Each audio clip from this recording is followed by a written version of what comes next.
Bonsoir à tous les amis, j'espère que vous allez bien.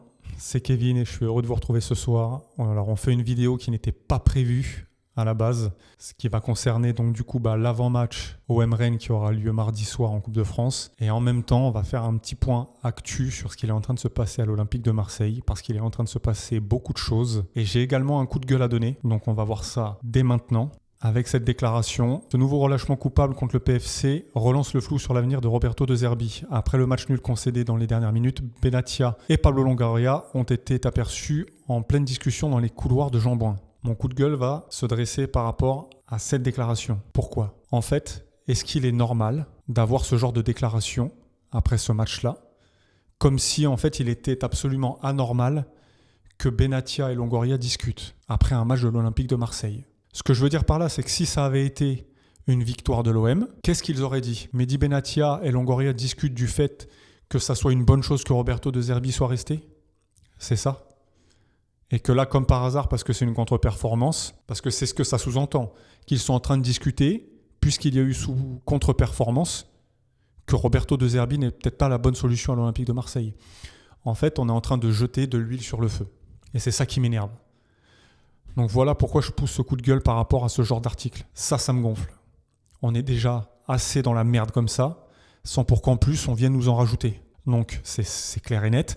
Soit maintenant on a décidé de rester avec Roberto De Zerbi, on reste avec lui et on fait en sorte que ça se passe bien, mais on évite ce genre d'article. Soit sinon les dirigeants prennent une décision ferme et radicale, ils se séparent de Zerbi, on n'en parle plus. Mais ce genre d'article, ça n'a même pas lieu d'exister en fait. À part mettre les nerfs et puis jeter l'huile sur le feu, c'est tout ce à quoi ça sert. Donc voilà, mon coup de gueule se portait sur cet article.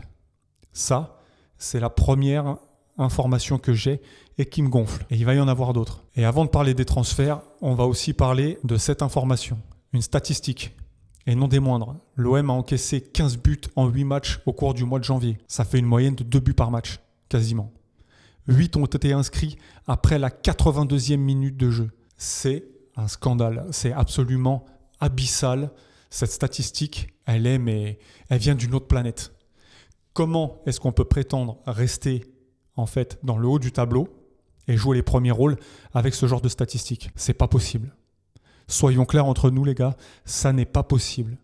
Et en Europe, c'est pareil. Je n'ai jamais vu une équipe top 1, top 2 avec ce genre de statistiques-là. 15 buts en 8 matchs. Moyenne de 2 buts par match. Ça veut dire quoi en fait ? Il faut qu'on mette 4 buts pour être à l'abri, pour être sûr qu'on puisse gagner un match. C'est scandaleux. Donc voilà, petite statistique fâcheuse. On va parler maintenant des transferts. On peut voir que Angel Gomes, le milieu de terrain de l'Olympique de Marseille, n'a pas du tout satisfait. Et ça, je pense qu'on est tous à l'unanimité à le dire. Donc apparemment, il va s'engager à Wolverhampton. C'est un prêt avec option d'achat, près de 1 million, avec une option d'achat de 7 millions d'euros. Franchement, Angel Gomes, si tu peux partir là-bas, réussir ta saison, enfin ta fin de saison pour le coup, et faire en sorte que Wolverhampton puisse lever cette option d'achat, tant mieux. Que tu t'éclates là-bas, on te souhaite bonne chance, on te souhaite plein de bonnes choses là-bas. On espère que tu vas t'en sortir. Et puis comme ça, nous, ça nous permettra également de récupérer de l'argent et puis ça nous fait aussi sortir un salaire de moins parce que ça, on n'y pense pas assez. Mais un joueur qui ne joue pas, c'est un salaire en trop qui sort des caisses du club. Donc, bonne chance Angel Gomes. Ensuite, on peut voir que Ulysse Garcia rejoint Sassuolo. Et pareil, c'est un prêt avec option d'achat de 4 millions d'euros. Donc encore une fois, pour les caisses du club, c'est très bien. Garcia, merci pour ton passage à l'OM. On espère que tu vas t'en sortir à Sassuolo. On espère que tu vas faire en sorte que Sassuolo lève ton option d'achat et puis que tu t'éclates là-bas. C'est tout le mal qu'on peut te souhaiter. Et merci pour les prestations que tu as pu fournir à l'OM parce qu'il a fait des matchs et il n'a jamais triché. Il a toujours joué avec courage. Donc merci à toi, Ulysse Garcia. Ensuite, on peut voir que Matt O'Reilly quitte déjà l'OM et rentre à Brighton. Le club anglais a trouvé un accord pour casser le prêt du Danois en difficulté à Marseille. Et ça, je pense également que c'est une très bonne nouvelle. Matt O'Reilly, déception dans nos rangs.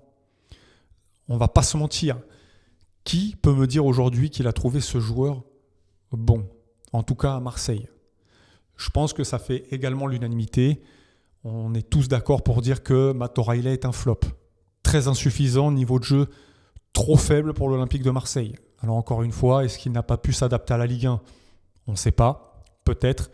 Mais en tout cas, retour à Brighton. Enfin, on peut voir qu'un accord entre Angers et l'OM est en passe d'être trouvé pour Abdelli. Les derniers détails restent à régler. Et ça, lors de ma dernière vidéo Mercato, je l'avais dit. À mon avis, Angers va céder. Pourquoi? Parce que tout simplement, s'ils attendent, ça sera reporté à dans 6 mois et dans 6 mois, le joueur partira libre. Si Angers veut empocher des sous, de l'argent, c'est maintenant qu'ils doivent vendre. Et c'est Marseille qui est maître de la situation. Donc très bonne nouvelle pour nous et on va espérer que ça se concrétise très rapidement. Avant de passer à l'avant-match, je tenais à le partager parce que ce sont des infos qui sont tombées récemment. Une altercation aurait éclaté à l'entraînement du jour entre Geoffrey Kondogbia et Arthur Vermeeren. Celle-ci aurait démarré après plusieurs fautes grossières du milieu centrafricain sur le Belge. C'est quoi ce délire encore? C'est la garderie? En fait, à la récré, ça s'est pas bien passé, c'est ça? Qu'est-ce que c'est que ce bordel? Là, on a vraiment l'impression en fait qu'à Marseille, absolument tout est en train de se casser la gueule. Roberto De Zerbi, départ, finalement il reste, c'est le bordel. Match nul au Paris FC, déclaration après, oui, on a vu Longoria et Benatia discuter, comme si c'était anormal alors que c'est juste la base. Et ensuite, là, une altercation entre deux joueurs de l'OM. Enfin, faudra m'expliquer, mais ces trucs de gamins là, moi je le supporte plus. C'est bon, c'est des pros.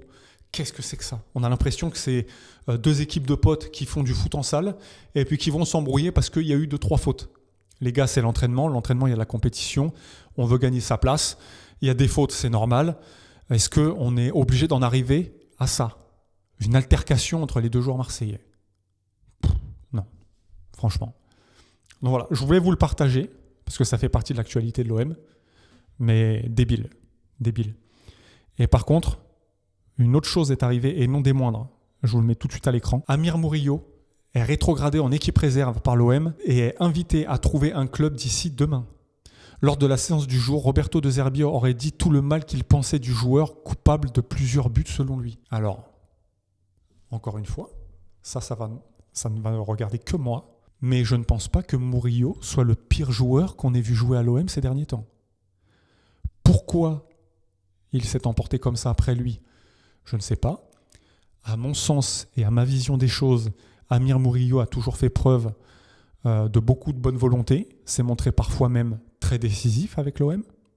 Il n'a jamais triché, on ne l'a jamais vu râler, on ne l'a jamais vu avoir d'efforts sur le terrain. Mais apparemment, il s'est fait allumer par Roberto De Zerbi. Voilà. Donc, Amir Murillo, rétrogradé en équipe réserve. Donc voilà, Amir Murillo, rétrogradé en équipe réserve. Qu'est-ce que c'est que ce bordel? Qu'est-ce qu'il est en train de se passer dans notre club? Non mais, là, encore une fois, on ne va pas se mettre dans les meilleures dispositions possibles pour le match en Coupe de France après-demain. Attention, ça arrive vite, c'est mardi, à 21h10. Là, je ne sais pas ce que c'est que ce bordel, mais il va falloir tirer tout ça au clair, parce que là, on ne va pas pouvoir continuer comme ça. Non, c'est pas possible. C'est pas possible ça, les gars. Je ne sais pas ce qui se passe, mais là, on sent vraiment que ça ne va pas à Marseille. Ça ne va pas. En tout cas, voilà mon point de vue. N'hésitez pas à réagir dans les commentaires, les amis, mais moi, là, ce qui est en train de se passer, pour moi, ça sent très mauvais. Il y a beaucoup de sirènes là, ça ne va pas. Donc voilà. Je voulais partager tout ça avec vous avant de commencer l'avant-match parce que malheureusement demain je bosse toute la journée donc je pourrais pas le faire, donc je suis obligé de le faire ce soir et il y avait pas mal d'actu donc je voulais partager tout ça avec vous. Donc n'hésitez pas à me dire ce que vous en pensez en commentaire de tout ça, mais en tout cas ça sent très mauvais de notre côté, ça sent la panade. Bon, enfin, on va passer enfin à ce qui nous intéresse également, c'est l'avant-match Olympique de Marseille Stade Rennais. Et on va aller s'intéresser un petit peu à ce que fait Rennes ces derniers temps. Ah oui, et petite info aussi, on peut le voir à l'écran, Lyon a gagné. Donc actuellement, à l'heure où on se parle, Marseille et Lyon sont au coude à coude au classement. 39 points chacun. Je dis ça, je dis rien. On le sent arriver le truc, mais attention. On va s'intéresser à notre match, donc qui aura lieu mardi. Voilà, Rennes qui va se déplacer au Stade Vélodrome. On va aller s'intéresser à cette équipe de Rennes. Alors, sur les derniers matchs, qu'est-ce qu'on a? On a une victoire en Coupe de France, on a une victoire à Lille, on a ensuite un match nul contre Le Havre, une défaite à Lorient, et là, ce week-end, ils ont pris une gifle à Monaco. 4-0, c'est pas rien. C'est rare pour le souligner. Rennes qui prend 4 buts. Costaud. En plus, Monaco, une équipe qui n'est pas très bien en ce moment. On va aller voir un petit peu ce que ça a donné niveau composition d'équipe. Alors, donc, ils jouent en 3-5-2 avec Boudial, Jacquet, Brassier, Tamari, Merlin, Cissé, Camara, Frankowski, Le Paul, Mbolo. Ouais, c'est plutôt un classique. Maintenant, je suis assez étonné de voir Merlin à ce poste-là. Moi, je l'aurais plus vu piston gauche, justement, qu'il soit resitué au milieu de terrain, j'ai envie de dire pourquoi pas. À noter également que côté rennais, Rongier sera absent car il souffre d'une blessure au mollet. Et Fofana, milieu de terrain, est en partance et je crois même que c'est acté à Porto. Voilà, 2 informations à prendre en considération, les amis. Donc 3-5-2, on voit très bien que, à mon avis, ils doivent jouer comme nous. Hein. C'est-à-dire que là, on voit un 3-5-2 à plat, mais très certainement Tamari et Frankowski serviront de piston gauche et piston droit. Et du coup, se présenteront également dans le même schéma tactique que nous. On va aller voir un petit peu les compositions sur les précédents matchs. Alors, à Lorient, comment ça se présentait, Rennes? Composition, pareil, 3-5-2. Cette fois-ci avec Merlin, piston gauche, comme on peut le voir ici. Camara, Cissé et Rongier dans l'axe. Et Frankowski, piston droit. La charnière centrale n'a pas bougé. Et l'attaque, pareil, Le Paul, Mbolo.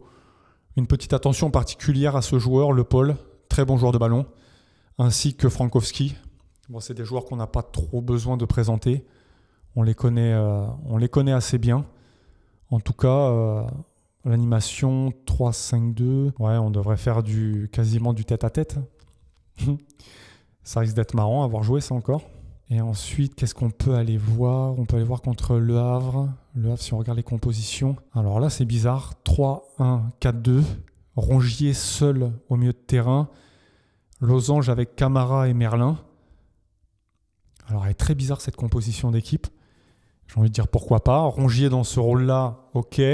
Merlin encore replacé au milieu de terrain. Moi, personnellement, s'il nous laisse au milieu de terrain contre nous, ça me va. Parce qu'on a déjà vu que ce n'était pas son poste préférentiel. Il est plus à la place de Tamari, piston gauche. Pourquoi pas. Et Frankowski encore à droite. Donc voilà l'équipe face à laquelle on devrait se présenter. Hormis Rongier, je pense que ça sera celle-ci qui sera alignée face à Marseille. Et la dernière, on va aller la revoir contre Monaco. Hop, composition. Et ouais, 3-5-2. Merlin, milieu avec Cissé Camara et Frankowski piston droit, Tamari piston gauche et devant Mbolo Le Paul. C'est comme ça qu'ils vont se présenter. C'est certain. Il n'y aura pas de doute possible. Maintenant, la dernière défaite sur laquelle il reste, 4-0 à Monaco. Je ne sais pas ce qui s'est passé là-bas, mais compliqué. Hein. 4-0, très compliqué là. Une bonne gifle. Maintenant, à espérer que nous, on puisse en profiter également. Hein. Là, ils ne vont pas arriver en pleine confiance face à nous. Ça devrait le faire, je pense. Maintenant, méfions-nous. Je tiens à attirer l'attention, c'est un match de coupe. Un match de coupe, c'est toujours différent d'un match de Ligue 1. On le sait, tout peut se passer sur un match de coupe, aussi bien d'un côté que de l'autre. Donc, je reste très méfiant là. Ok, ils ont pris une gifle en championnat. Ça va pas trop en ce moment. Il reste sur nul et défaite. Maintenant, nous aussi, on n'est pas dans les meilleures dispositions, mais c'est un match de coupe. Donc attention. On va aller s'intéresser un petit peu à la composition que moi je déciderai d'aligner, en sachant pertinemment que Murillo, du coup, sera pas là, puisqu'il a été rétrogradé en équipe réserve et qu'il est même invité à quitter le club. Donc voilà comment je me présenterai. Je me présenterai en 4-2-3-1, avec dans les goals Delange. Et là, Rouly, de toute façon, je pense qu'il aurait été mis sur le banc puisque c'est la Coupe de France et que Delange joue en Coupe de France. Après, de mon point de vue à moi, que ce soit Coupe de France ou championnat, là, j'aurais mis Delange. Rouly, il faut qu'il aille réfléchir un petit peu à ce qu'il fait en ce moment. Là, ça ne va pas. Et donc, du coup, je jouerai en 4-2-3-1 avec sur le côté droit Pavard, dans l'axe Balerdi, Aguerd et sur la gauche Medina. Milieu, plein axe, je mettrai Timber et Højbjerg. Ça marche bien, ça s'entend bien. Ce sont 2 bons joueurs de ballon, 2 joueurs qui travaillent à la récupération. Timber a un gros volume physique, technique également, très bon joueur de ballon. J'aligne ces 2-là d'entrée. Et devant, pour l'animation, petite surprise, je mettrai Nwaneri sur le côté droit, Greenwood dans l'axe. À gauche, je mettrai Gouiri et devant Aubameyang. Je ne veux pas voir ni Peixao ni Traoré après les prestations qu'ils nous ont fait sur le dernier match. Interdit de les voir. Alors après, c'est pas moi qui suis le coach, c'est pas moi qui ferai l'équipe. Mais en tout cas, si j'étais coach, parce que je pars toujours d'un point de vue de coach, en fait, et des dernières prestations sur lesquelles on peut tous se baser. Peixao, Traoré, je ne les titularise pas pour ce match. Et sur l'animation offensive, je tenterai quelque chose de nouveau. Et là, notamment avec Gouiri, Greenwood dans l'axe, Nwaneri sur la droite et Aubameyang devant. Je pense que c'est une attaque qui peut faire grand mal à nos adversaires.